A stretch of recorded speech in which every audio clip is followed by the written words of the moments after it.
देखो इस क्वेश्चन में कह रहा है कि इसका मास कैपिटल एम है, सर अनम्यूट कर लीजिए। इसका मास कैपिटल एम है और एक पार्टिकल है इसका मास स्मॉल एम है, और ये सरफेस जो है वो एक सिलिंडर सरफेस है जिसका रेडियस आ रहा है। मतलब पूरा पूरा जो ब्लॉक है ना, ये पूरा पूरा जो ब्लॉक है यही इस तरीके से ऐसे है, और ये वाला पार्ट सिलेंडर जैसा है, ये वाला पार्ट सिलेंडर जैसा है ऐसे, जिसका रेडियस कैपिटल आ रहा है। और मैं एक पार्टिकल को यहाँ से स्मॉल एम का मास है उसके यहाँ से रिलीज किया है, रिलीज करोगे तो फिर ऐसे भागेगा। तो इसमें क्या है क्वेश्चन में, all of is zero, mu all is zero, मतलब यहाँ भी फ्रिक्शन कोफिशिएंट जीरो और यहाँ भी जीरो है। क्वेश्चन में कह रहा है कि when small M is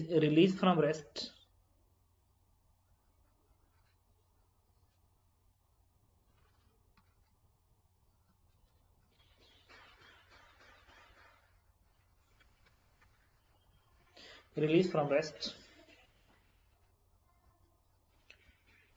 find, first question है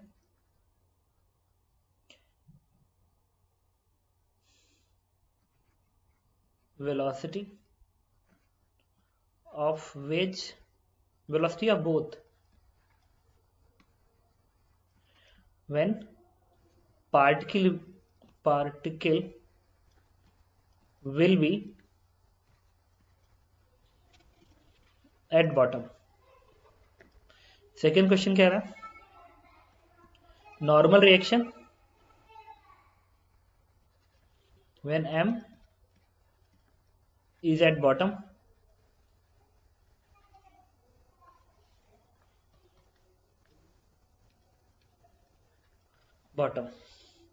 एंड थर्ड कह रहा है मैक्सिमम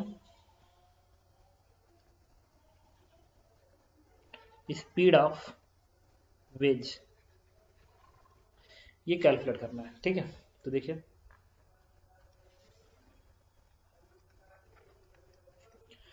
इसमें क्या होगा कि एक जब ये बार खुद ब्लॉक, सॉल्व कर ले मैंने।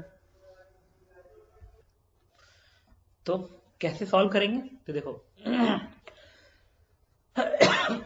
इसमें क्वेश्चन और भी नोट कर सकते हो। फोर्थ क्वेश्चन है ऑल्सो फाइंड डिस्प्लेसमेंट ऑफ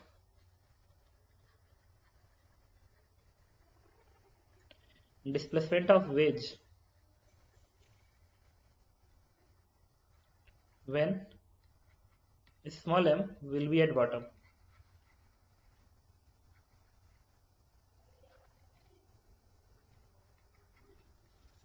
ठीक है, बताता हूँ।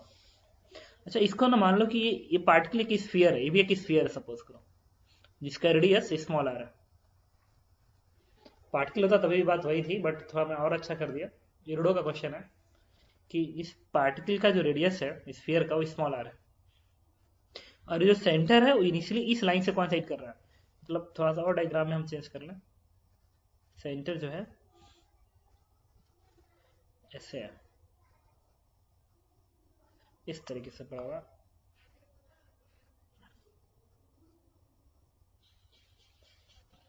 ठीक है, और इसका रेडियस स्मॉल आ रहा है। चलो सॉल्व करते हैं। सबसे पहले हम फोर्थ क्वेश्चन ना इजीली हैंडल कर सकते हैं। फोर्थ क्वेश्चन ऐसे कर सकते हैं कि क्या हॉरिजॉन्टल डायरेक्शन पे सिस्टम पे कोई फोर्स है, तो नहीं है। हॉरिजॉन्टल डायरेक्शन में कोई भी फोर्स सिस्टम पे नहीं है। क्यों, इसके एम नीचे काम करेगा, इसके एम नीचे काम करेगा, और ग्राउंड से जो एन आएगा ऊपर को आएगा, और इसके बीच का जो एन आएगा अगर ये इधर लगाएगा तो ये इधर लगाएगा, वो इंटरनल की तरह से कैंसिल आउट हो जाएगा, इंटरनल फोर्स की तरह से कैंसिल हो जाएगा। तो पूरे सिस्टम पे कोई भी फोर्स नहीं होगा जो कि एक्स में काम करेगा। एन एम जी वर्टिकली, और इस स्फीयर इस वेज के बीच में जो फोर्स है वो इंटरनल में है, इसलिए क्या हो जाएगा। क्योंकि सिस्टम पे कोई भी फोर्स एक्स में नहीं है, तो मैं कह सकता हूं कि सिस्टम का मोमेंटम, अच्छा सिस्टम पे कोई भी फोर्स एक्स में नहीं है पहली बात। दूसरा, ये भी पार्टिकल रेस्ट में था, ये भी रेस्ट में है, तो क्या सेंटर ऑफ मास की वेलोसिटी जीरो है? हाँ जीरो है। दोनों रेस्ट में, तो सेंटर ऑफ मास की वेलोसिटी 0 है और सिस्टम पे कोई भी फोर्स एक्स में नहीं है। इसका मतलब इस सिस्टम का मास मोमेंट कंजर्व रहेगा किस डायरेक्शन में, एक्स के डायरेक्शन में। देन हम लोग मास मोमेंट कंजर्वेशन लगाएंगे एक्स में। तो ये जो स्फीयर है जब इस बॉटम पे जब आएगा, बॉटम पे यहाँ पे आएगा, यहाँ पे, तो देखो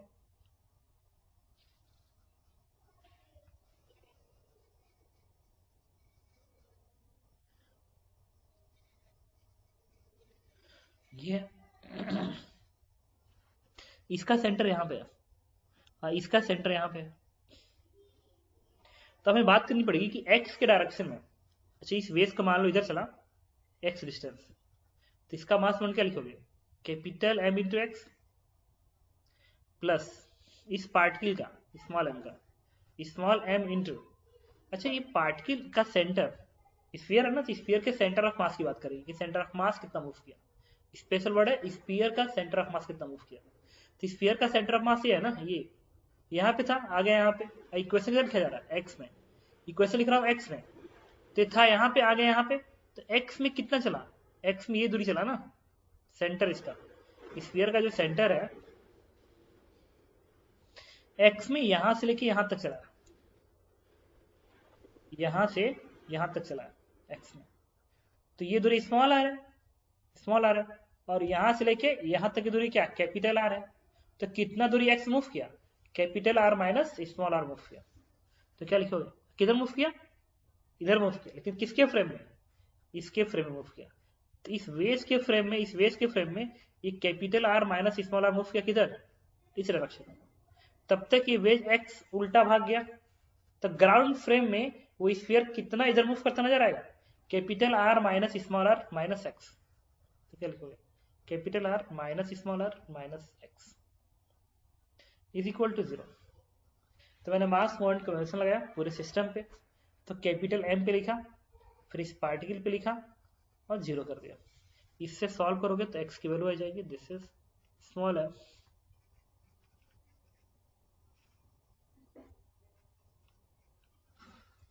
and this one is answer. Okay, अब आते हैं अगले क्वेश्चन पे। Yeah. बोलो नाउ, अब क्वेश्चन नंबर 1 सॉल्व करते हैं। क्वेश्चन नंबर 1 में कह रहा है कि velocity of both particle will be at bottom when velocity of both when particle will be at bottom. ये जब पार्टिकल बॉटम पे आता है तो दोनों की स्पीड बताइए। मैंने कहा गुड, क्या करेंगे, इसको इरेज कर देंगे। मान लो इसकी वेलोसिटी क्या हो जाती है, v1 हो जाती है, और इसकी वेलोसिटी इधर v2 मान लो, v2। और दोनों ग्राउंड फ्रेम में लिखा हूं, रिपीट कर रहा हूं, दोनों को ग्राउंड फ्रेम में लिखा हूं। v1 भी ग्राउंड फ्रेम में, v2 भी ग्राउंड फ्रेम में, क्या फर्क पड़ता है।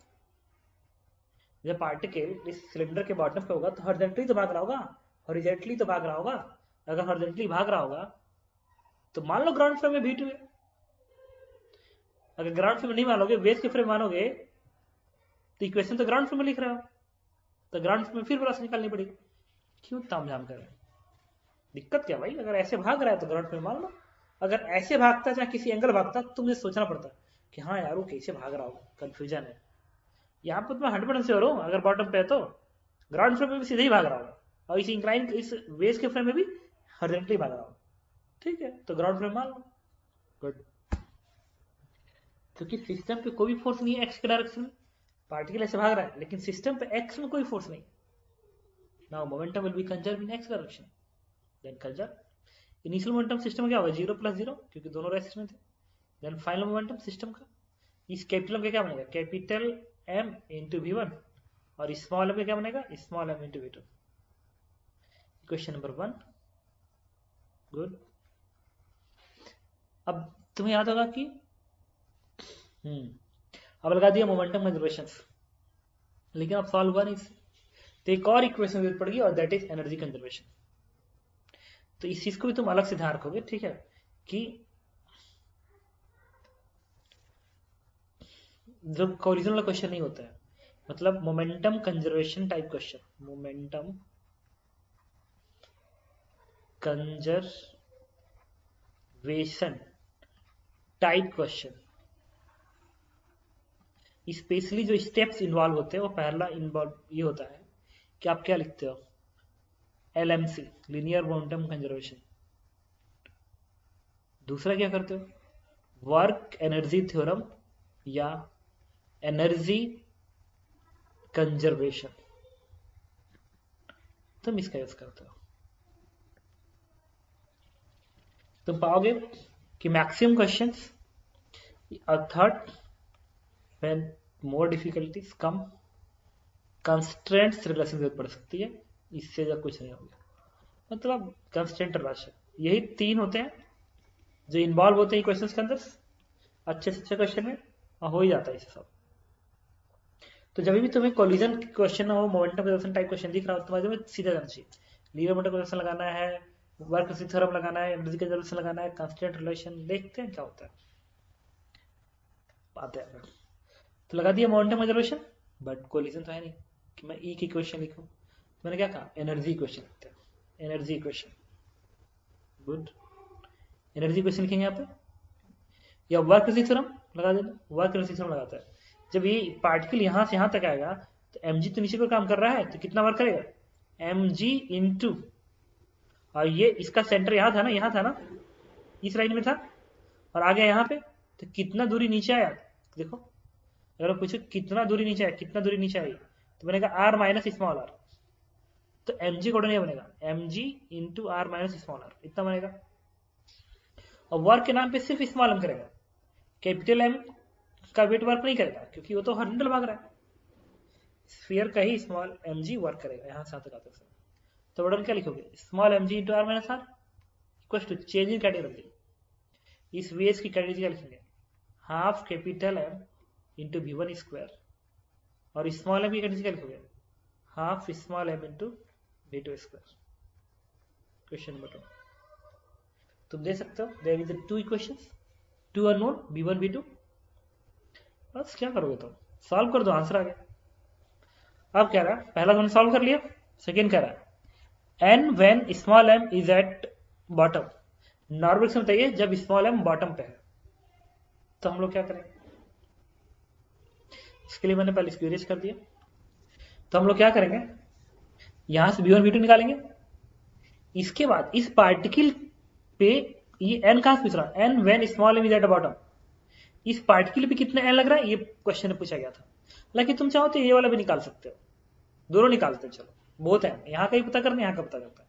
तो अगर तुम्हें यहाँ का n पता करना हो, यहाँ का n पता करना हो, यहाँ का n पता करना है, तो इस पार्टिकल का मोशन ऐसे हो रहा है ना, लेकिन पता है इस पार्टिकल का मोशन सर्कुलर वेस के फ्रेम में है, वेस के फ्रेम में सर्कुलर मोशन करेगा, ग्राउंड फ्रेम में तो सर्कुलर मोशन नहीं है, क्योंकि वेस के फ्रेम में ऐसे इधर भाग गया, तो ग्राउंड फ्रेम में तो ऐसे यहाँ पे था ना, तो कुछ ऐसे ऐसे हो सकता है इधर भी जाए, बड़ा अजीब मोशन है। और जो लिखते हो ना, toward the centre net force, toward the centre net force equals to mv square by r, ये पता है किस फ्रेम से लिखते हो, उस फ्रेम से लिखते हो जिस फ्रेम से मोशन सर्कुलर नजर आए। किसी पार्टिकल पे net force toward the centre equals to mv square by r हम तभी लिखते हैं जब उस पार्टिकल का मोशन सर्कुलर नजर आए, इंपॉर्टेंट वर्ड है सर्कुलर नजर आए। तो फिर सर्कुलर नजर बनाते हैं, तो कैसे बनाएंगे, वेस पे ही खड़े हो जाओ, वेस पे खड़ा होकर जब पार्टिकल का मोशन को ऑब्जर्व करोगे ना, वेस पे खड़ा होकर अगर पार्टिकल का मोशन ऑब्जर्व करते हो, तो इस पार्टिकल का मोशन सर्कुलर नजर आएगा, क्योंकि वेज रुक गया। अगर वेज रुक गया तो फिर क्या होगा, ऐसे ऐसे, ठीक है। तो मैंने इस क्वेश्चन में को सॉल्व करने के लिए वेस पे खड़ा हो गया। अब वेस पे खड़ा होके, अच्छा मैं ये कह रहा था, इस वेस पे मैं खड़ा हो गया, इस वेस पे खड़ा होके मैं इस पार्टिकल का मोशन को ऑब्जर्व करूंगा। तो इस वेस पे खड़ा होकर इस पार्टिकल को देखोगे ना, तो अपनी वेलोसिटी रिवर्स करके दोगे, तो इसके मोशन पे तुम्हें ऐसे दिखाना पड़ेगा, एकदम ध्यान सुनते रहना। पार्टिकल आ गया यहाँ पे, आज जब तुम इस वेस पे खड़ा होकर इस पार्टिकल को देखोगे, तो तुम्हारी वेलोसिटी इधर है, रिवर्स होकर ऐसे लगेगी, तो इसकी तो v2 है, इसकी तो v2 है, देखो इसकी तो v2 है इधर।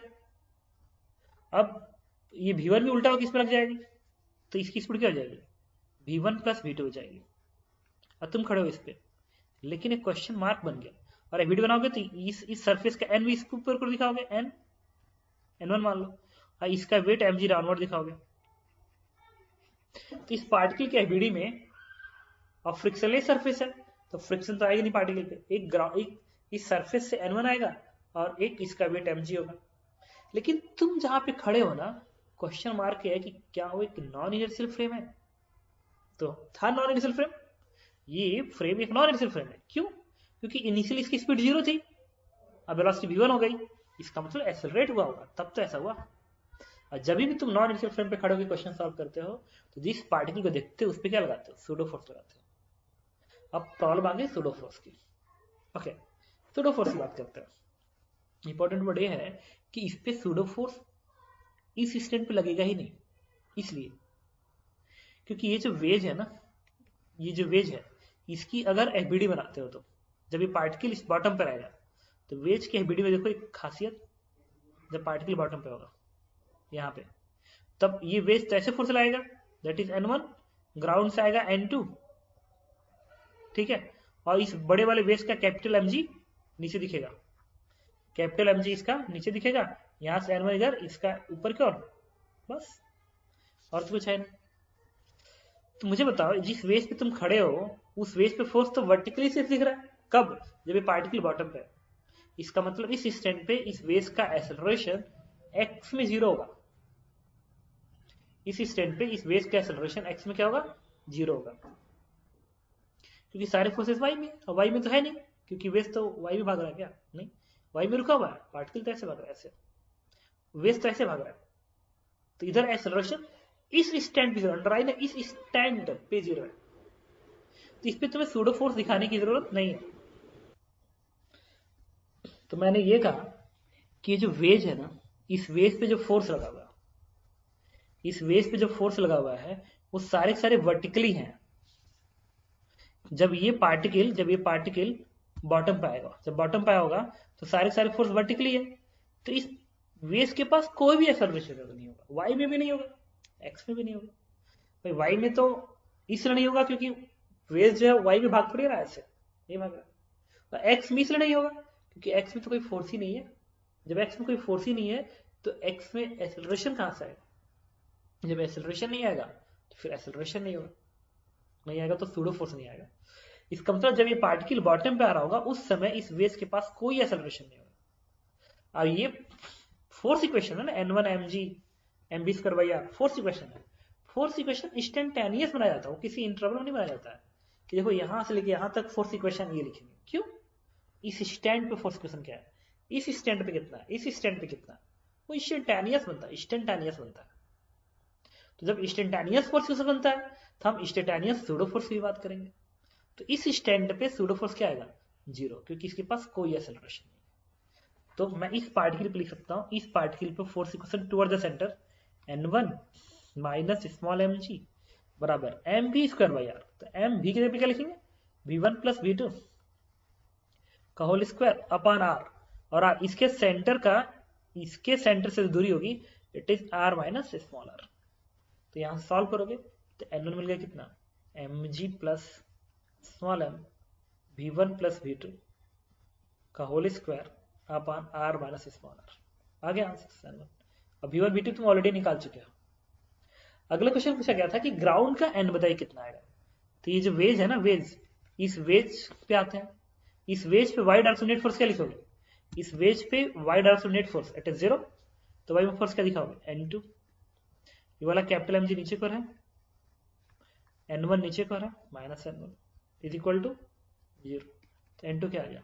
It's capital mg plus N1, N1 यहां से उठा के प्लेस कर देना, N1 आंसर दे दिया। ठीक है, इसके बाद अगले पार्ट बोलो।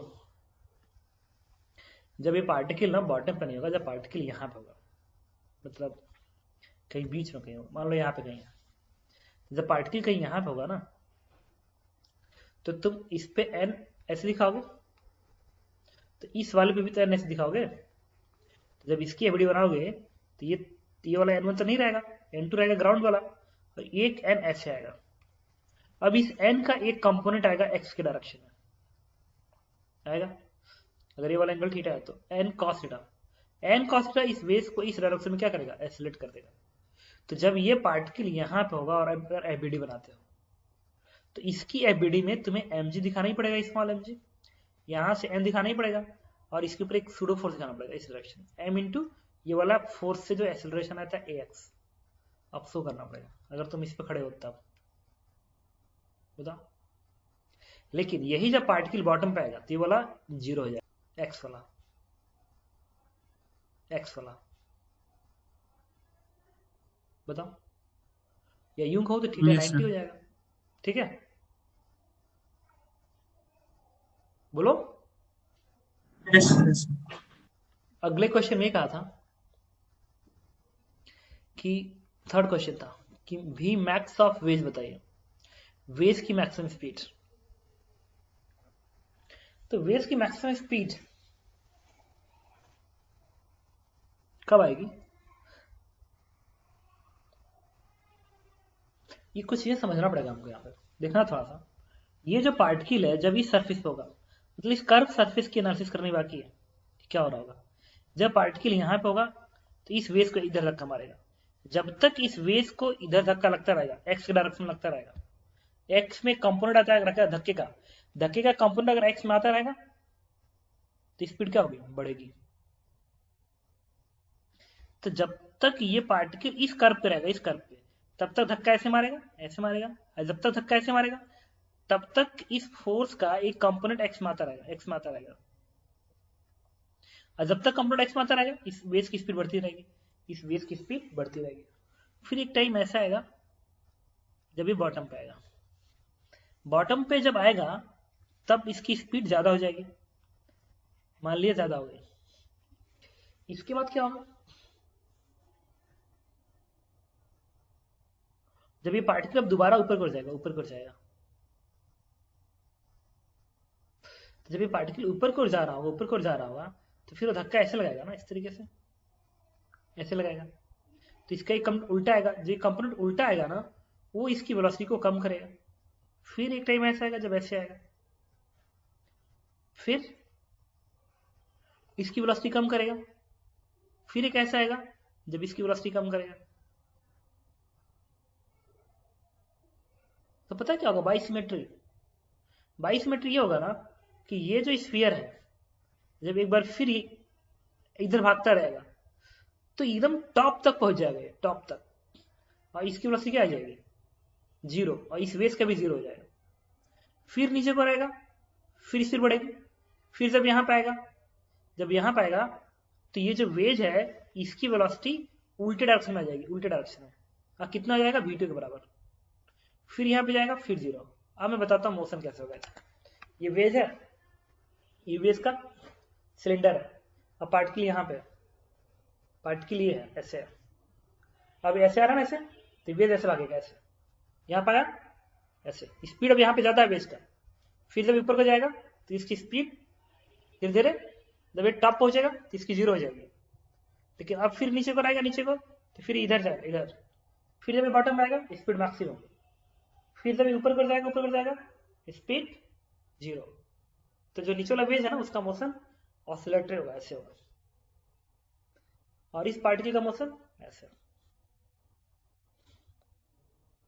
थ्रू आउट द मोशन क्या होगा कि इस वेज की स्पीड मैक्सिमम कब आएगी? जब ये पार्टिकल बॉटम पे आएगी।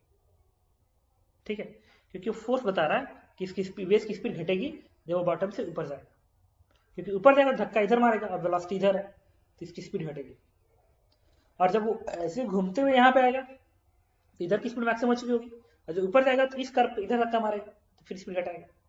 तो सिमेट्री से जितना ऊपर इधर जाएगा उतना इधर आएगा, तो हमेशा इसका मोशन ये जो है ना, ये वाला पार्ट सेंटर, ये वाला सेंटर इसके बीच में होता रहेगा ऐसे, और इसका मोशन ऐसे। तो अगर कोई पूछे मैक्सिमम स्पीड कितना होगा, तो जो तुम v2 निकाले थे ना, v2 यही क्या है? इसकी मैक्सिमम स्पीड। ठीक है, कोई डाउट हो तो बताओ। इसमें एक और अच्छा सा क्वेश्चन बताया जाता है, और ये कहा जाता है, अभी जो तुमने फ्रिक्शन का नाम लिया था, मान लो 5वां क्वेश्चन है, अगर इस स्फीयर और इस वेज के बीच में फ्रिक्शन होता लेकिन जो ग्राउंड है वो फ्रिक्शन लेस होता, अगर ग्राउंड फ्रिक्शन लेस है बट वेज और ब्लॉक के बीच में फ्रिक्शन है म्यू के बराबर, तो वॉयगर्जे थ्योरम लिखने में दिक्कत आ जाएगी, इसलिए दिक्कत हो जाएगी, क्योंकि अगर इसमें स्लिपिंग हो रही है, अगर यहाँ पे स्लिपिंग हो रही है, यहाँ पे स्लिपिंग हो रही है, तो फ्रिक्शन कैंटिक होगा, और कैंटिक फ्रिक्शन जो होता है वो इंटरनल कंडीशन से वर्क कर देता है, तो हमें पता नहीं है, तो स्पीड अगर मैं नहीं निकाल पाता। लेकिन अगर क्वेश्चन को ये कहता कि ये जो स्फीयर है ये इस वेज पे स्लिप नहीं कर रहा, प्योर रोलिंग कर रहा है, जो कि मैं रोटेशन पढ़ाऊंगा, प्योर रोलिंग कर रहा है, तो फिर तुम वॉयगर्जे थ्योरम लिख सकते हो। लेकिन जब तुम वॉयगर्जे थ्योरम लिखोगे तो ये जो रोटेशन करेगा ना, तो वो जो कैंडिडेट रोटेशनल कैंडिडेट उसकी जरूरत पड़ जाएगी। मतलब अगर इसके बीच में फ्रिक्शन आ गया तो समझ जाओ वेलोसिटी वगैरह निकालना तब एक तरह से इम्पॉसिबल हो जाएगा जब स्लिपिंग हो रही होगी, और स्लिपिंग नहीं हो रही होगी तो फिर रोटेशन कॉन्सेप्ट का हेल्प लेना पड़ेगा, सेंटर ऑफ मास से नहीं होगा। हाँ, लेकिन अगर ग्राउंड फ्रिक्शन लेस है और इसके बीच का फ्रिक्शन कोएफिशिएंट 0 है, और कोई पूछे कि जब ये पार्टिकल बॉटम पे आता है तो ये वेव कितना इधर भागेगा, तो ये तुम निकाल सकते हो। इसलिए क्योंकि मास मोमेंट कंजर्वेशन के लिए वर्क एनर्जी थ्योरम की जरूरत नहीं है। क्या नेट फोर्स 0 है एक्स में, तो हाँ 0 है, क्योंकि ग्राउंड फ्रिक्शन लेस है, और इस पार्टिकल और इसके बीच में अगर फ्रिक्शन है भी तो क्या फर्क पड़ता है, सिस्टम पे तो नेट फोर्स 0 हो गया। गुड, तो सिस्टम पे नेट फोर्स 0 है एक्स में, और इनिशियली क्या दोनों रेस्ट में थे, तो हाँ रेस्ट में थे, इसका मतलब मास मोमेंट कंजर्वेशन लगेगा। इसका मतलब जब ये पार्टिकल बॉटम पे आएगा उस समय इसका डिस्प्लेसमेंट उतना ही होगा जितना मैंने कैलकुलेट किया था। तो दोनों के बीच में फ्रिक्शन होने से या नहीं होने से मास मोमेंट कंजर्वेशन पर असर नहीं पड़ेगा, लेकिन हाँ एनर्जी कंजर्वेशन वर्क करते थ्योरम पे असर पड़ जाएगा। ओके, चलो ये क्वेश्चन और करते हैं। ठीक है, ये एसिब्रो क्वेश्चन है, इसमें कर एक वेज है जिसका मास कैपिटल है और एक ब्लॉक है इसका मास स्मॉल है। ये वाला एंगल थीटा है, ये हाइट h है, mu of all surface is 0। एक ब्लॉक को मैंने यहां से रेस्ट से रिलीज किया तो ब्लॉक नीचे को भागेगा। कह रहा है जब ये ब्लॉक बॉटम पे आता है तो इस वेज की स्पीड बताइए, find the velocity of ways when block will be at bottom. ठीक है, तो देखिए इसमें क्या करेंगे हम लोग, इस वेज को बॉटम पे लाएंगे, स्पीड v1 मान लो। अच्छा, जब ये पार्टिकल यहां पे आएगा ना, तो अब ये बहुत बड़ा क्वेश्चन अपने आप में, ये कर्व सरफेस नहीं है, ये स्ट्रेट लाइन सरफेस है, ऐसा है, ये एक स्ट्रेट लाइन सरफेस है ऐसा। तो इसकी वेलोसिटी ग्राउंड फ्रेम में कैसी होगी ये मुश्किल हो जाएगा जानना। लेकिन हाँ, इस ब्लॉक की वेलोसिटी इंक्लाइन फ्रेम में हमेशा इंक्लाइन के पैरेलल होगी, ये सही है। और लॉज ऑफ मोशन में बता चुका हूं तुम्हें कि किसी इंक्लाइन पे कोई ब्लॉक अगर भाग रहा होता है तो उस ब्लॉक की एक्सेलरेशन अगर तुम इंक्लाइन के फ्रेम मानते हो तो कांस्टेंट रिलेशन लिखने से बच जाते हो। तो यहां भी यही है, अगर तुमने इस पार्टिकल की वेलोसिटी इंक्लाइन के फ्रेम में मान ली तो that will be relative velocity, वो इस सरफेस के पैरेलल होगी। और तुमने अगर ऐसा किया तो तुम किससे बच जाओगे, कांस्टेंट रिलेशन से बच जाओगे। और तुमने अगर ऐसा नहीं किया तो तुम्हें क्या करना होगा, इसकी एक्स में भी एक्स मानना पड़ेगा, एक भी वाई मानना पड़ेगा। तो 3 रूल बन गया, एक भी एक्स, एक भी वाई और एक भी वन। और कितनी इक्वेशन बन सकते हैं, एक मोमेंटम कंजर्वेशन का, एक एनर्जी का। तो आ गया ना तीसरा कांस्टेंट रिलेशन, मैं उससे बचना चाहता हूं तो मैंने क्या किया, रिलेटिव वेलोसिटी मान ली। मान लिया कि इस ब्लॉक की वेलोसिटी इस इंक्लाइन फ्रेम में भी आ रहा है, लेकिन मोमेंटम कंजर्वेशन ग्राउंड फ्रेम में बनता है, ये प्रॉब्लम है। तुमने वेलोसिटी मान ली इंक्लाइन फ्रेम में, मोमेंटम कंजर्वेशन ग्राउंड फ्रेम से बनाना है ताकि सुडो का चक्कर से हम बच जाए। तो फिर सारी वेलोसिटी ग्राउंड फ्रेम में भी लिखनी पड़ेगी। तो वेज का तो ग्राउंड फ्रेम में ऑलरेडी लिखे हुए, तो इस पार्टिकल ग्राउंड फ्रेम में क्या लिखोगे, वी आर ऐसे दिखाओ, और इसमें क्या ऐड कर दो, v1 को ऐड कर दो। और ये वाला एंगल क्या है, दिस वन इज थीटा। तो this is the velocity of this block, इस ब्लॉक की वेलोसिटी ये है, v1 और vr का रिजल्टेंट ग्राउंड फ्रेम में। तो मैं क्या करूंगा, चलो क्योंकि सिस्टम पे एक्स में नेट फोर्स 0 है ये 0, क्यों 0 है, क्योंकि इस ब्लॉक और इस वेज के बीच में कोई फोर्स अगर होगा भी तो इंटरनल तरह से कैंसिल हो जाएगा सिस्टम पे। और ग्राउंड से एन जो आएगा वर्टिकल आएगा, एमजी वर्टिकल आएगा, इसका एमजी वर्टिकल है, कोई भी फोर्स क्या एक्स में है नहीं है, तो momentum will be conserve in X direction. तो एलएमसी लिखेंगे एक्स में, इनिशियल मोमेंटम 0 दोनों ब्लॉक का। फाइनल मोमेंटम, ये क्वेश्चन 1 था, फाइनल मोमेंटम इस वेज का minus capital M into V one plus इस पार्टिकल का स्मॉल एम इंटू इस पार्टिकल का मास स्मॉल एम इंटू इस पार्टिकल की वेलोसिटी एक्स में ये आएगा V are cos theta minus V one, V are cos theta minus V one, equation number 1। अब लिखेंगे एनर्जी इक्वेशन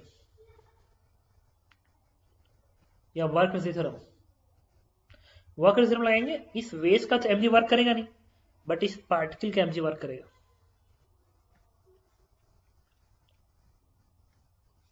इस वेज का तो एमजी वर्क करेगा नहीं, क्योंकि एमजी वर्टिकल और वेज ऐसे भाग रहा है। ऊपर का ब्लॉक का एमजी वर्क करेगा। कितना वर्क लिखोगे? Small M G into H word by all forces on system, change of kinetic energy of system. तो एमजी वर्क करेगा, फ्रिक्शन तो है नहीं, चेंज ऑफ काइनेटिक एनर्जी। इस वेज की एनर्जी क्या लिखोगे? Half capital M into V one square plus इस पार्टिकल की energy half small M into, और काइनेटिक एनर्जी किस फ्रेम में? ग्राउंड फ्रेम में। जब इक्वेशन में वेलोसिटी निकालनी पड़ेगी तो ग्राउंड फ्रेम में इस पार्टिकल की जो वेलोसिटी निकालनी पड़ेगी, तो ग्राउंड फ्रेम में इस पार्टिकल की जो वेलोसिटी होगी एक्स वाली velocity v1 minus v are cos theta, या v are cos theta minus v1 होगी, और y वाली वेलोसिटी क्या होगी? y वाली वी आर साइन थीटा होगी। तो नेट स्पीड क्या होती है? vx square plus vy square. तो पहले हम इसका vx निकालेंगे, तो vx क्या आएगा? V are cos theta minus vx का स्क्वायर प्लस vy का स्क्वायर। vy क्या है? वी आर का साइन थीटा।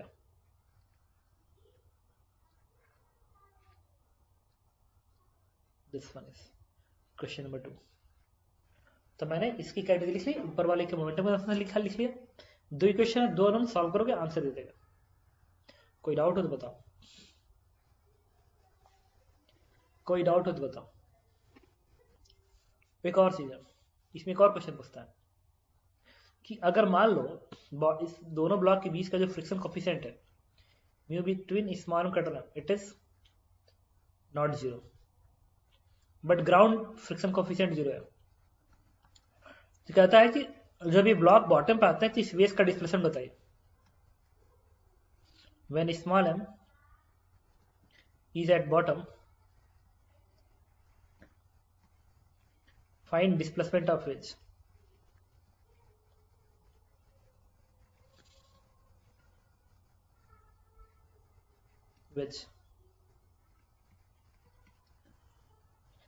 तो इसमें तुम चाहो तो मास पॉइंट का क्वेश्चन लगा सकते हो।